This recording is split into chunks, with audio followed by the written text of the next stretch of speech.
Bismillahirrahmanirrahim. Assalamualaikum warahmatullahi wabarakatuh. Apa kabar teman-teman semua? Semoga senantiasa dalam kondisi sehat walafiat dalam lindungan Allah Subhanahu wa taala.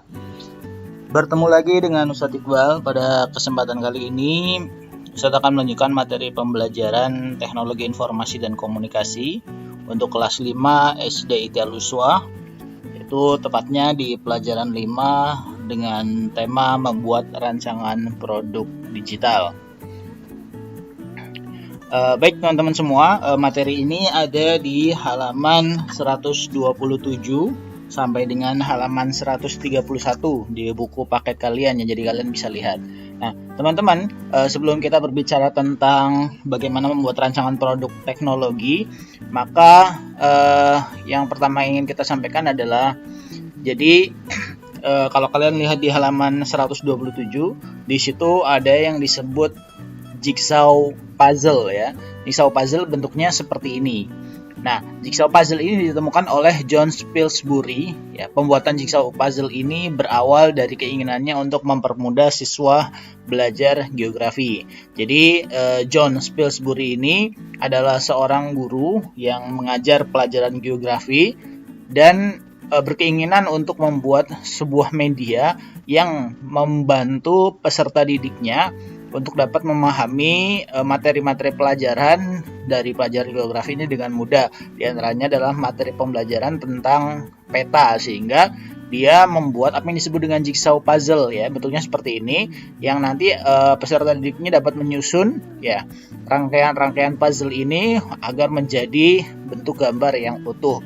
Nah, ini adalah sebuah inovasi yang dibuat oleh John Pillsbury untuk memudahkan peserta didiknya memahami materi pembelajaran geografi tersebut. Nah, teman-teman, dari kisah tadi kita dapat memahami bahwa banyak penemuan yang lahir dari adanya masalah di sekitar para penemu yang kemudian ingin mereka cari solusinya.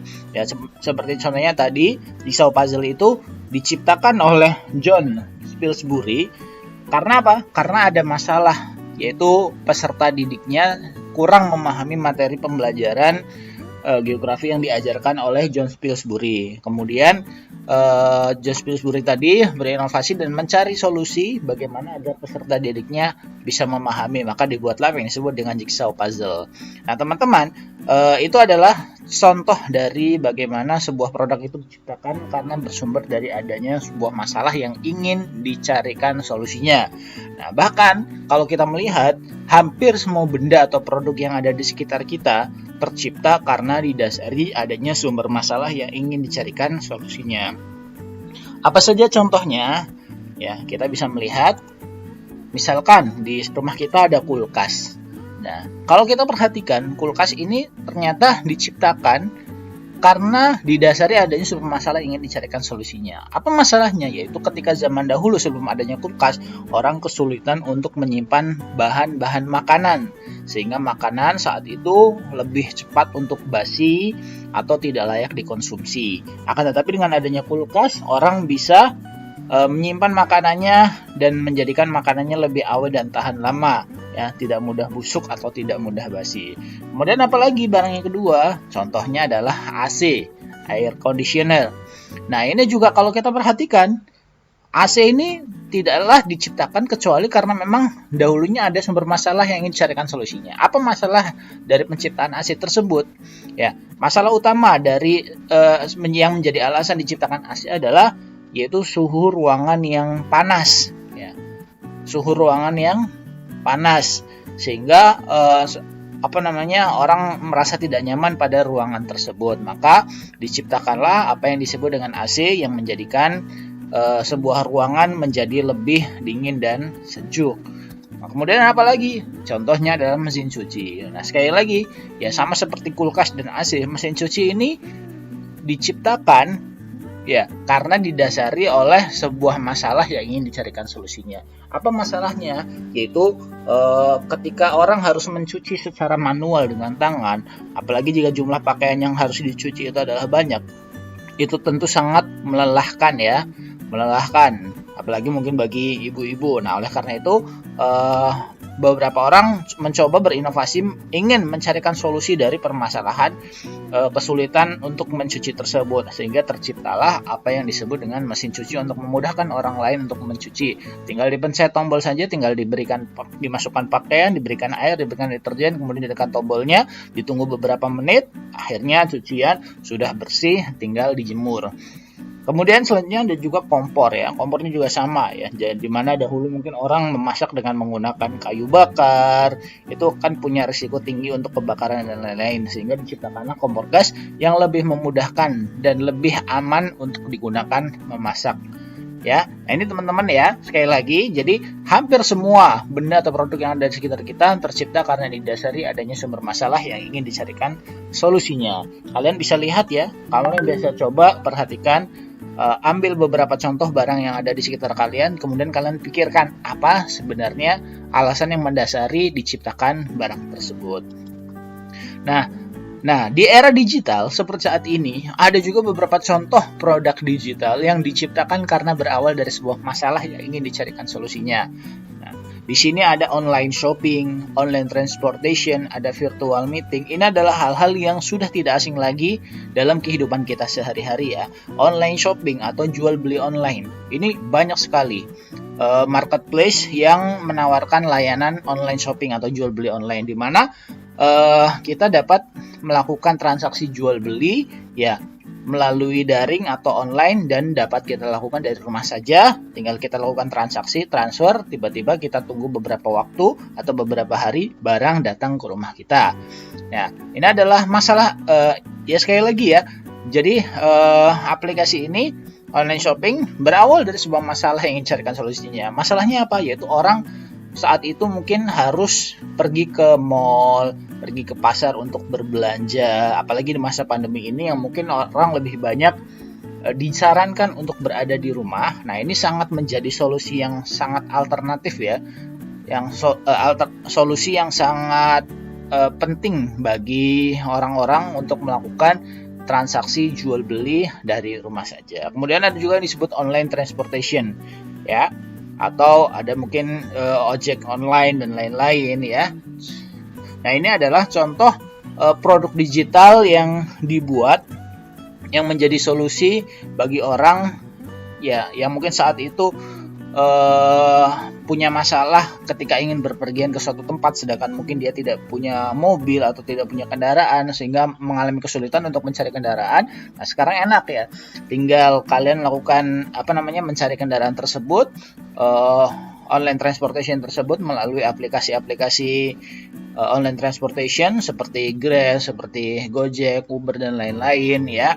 Kalian bisa tinggal memilih kendaraannya dari rumah, menentukan tujuan, nanti kendaraan tersebut akan datang menghampiri kalian di rumah dan mengantarkan kalian sampai tujuan. Kemudian juga virtual meeting. Nah, ini juga menjadi solusi bagi sebuah masalah. Masalahnya apa?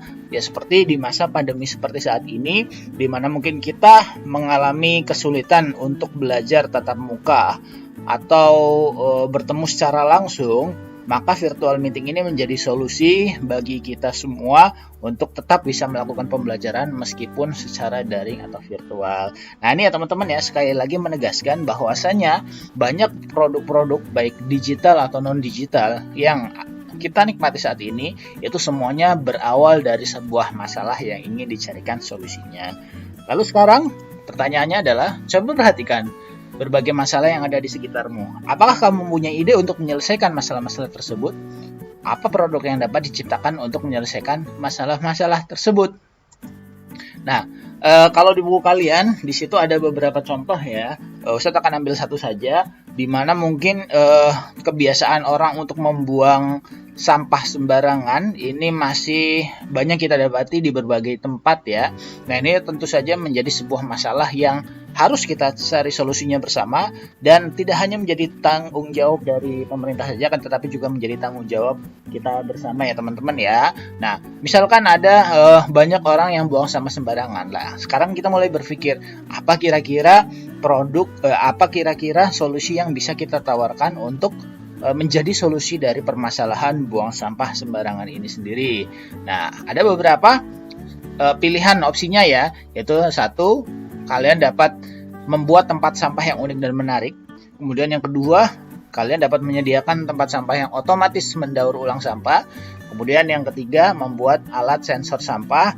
Dan yang keempat, membuat robot pengambil sampah. Nah, kalau di buku pilihannya adalah opsi yang keempat ya. Contohnya, nah ini sebenarnya bisa 1, 2, 3, 4 bisa kalian jadikan solusi. Tapi kalau kita ambil contoh yang ada di buku adalah membuat robot pengambil sampah. Nah ini ya contoh rancangan robot sampah. Nah robot sampah ini nanti dibuat dan dilengkapi sensor yang dapat membedakan mana sampah organik dan mana sampah anorganik. Ya, sampah organik ini adalah sampah-sampah yang mungkin dapat didaur ulang ya. Nah, kalau anorganik ini adalah sampah-sampah yang tidak dapat didaur ulang seperti plastik dan lain-lain. Nah, kemudian robot berbentuk seperti tempat sampah. Robot dapat bergerak sendiri dan kemudian spesifikasi selanjutnya adalah robot dapat digerakkan dengan kendali jarak jauh atau remote control. Robot juga dilengkapi 2 tangan untuk memungut sampah dan robot memiliki roda untuk bergerak. Nah, ini adalah contoh rancangan robot yang dapat menjadi solusi bagi orang-orang yang mungkin masih suka membuang sampah di sembarang tempat. Nah, kita di bab lalu juga sudah pernah belajar ya tentang apa itu algoritma. Nah, ini adalah sebelum robot ini dibuat, dibikin terlebih dahulu algoritma atau alur kerjanya. Yaitu yang pertama adalah jika yang pertama dinyalakan robot.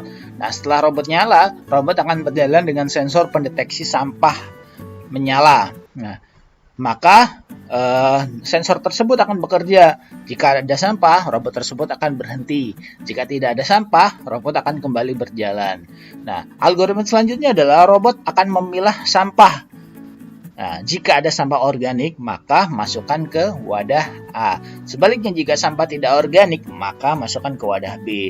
Nah, selanjutnya melanjutkan berjalan, kemudian yang terakhir, matikan robot jika sudah tidak digunakan lagi. Ini adalah contoh algoritma narasi ya. Kita sudah mengenal ada algoritma narasi, ada juga algoritma diagram alir. Nah, kalau diagram alirnya seperti ini ya, cara kerja robot pemungut sampah atau pengambil sampah tadi.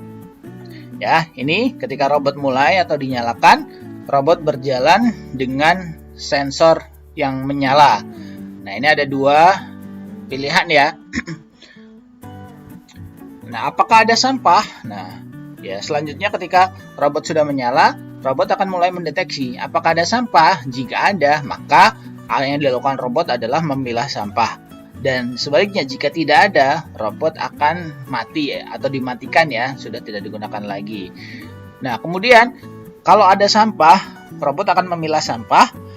Langkah selanjutnya adalah apakah sampah tersebut sampah organik? Jika iya, maka akan dimasukkan ke wadah A. Jika tidak, dia akan masuk ke wadah B ya. Seperti itu ya teman-teman ya. Ini adalah contoh algoritma diagram alir robot sampah untuk menjadi solusi bagi sampah-sampah yang masih dibuang di sembarang tempat. Itu saja yang dapat Ustadz sampaikan pada kesempatan kali ini. Ya, semoga kita dapat mendapatkan ilmu yang bermanfaat dan menjadikan diri kita lebih peka terhadap masalah-masalah yang ada di sekitar kita dan bisa mencarikan solusi untuk masalah-masalah yang ada di sekitar kita dan membuat rancangan produk teknologi yang bisa menjadi solusi terhadap masalah-masalah tersebut. Terima kasih. Kurang dan lebihnya Ustaz mohon maaf. Wabillahi taufiq wal hidayah. Wassalamualaikum warahmatullahi wabarakatuh.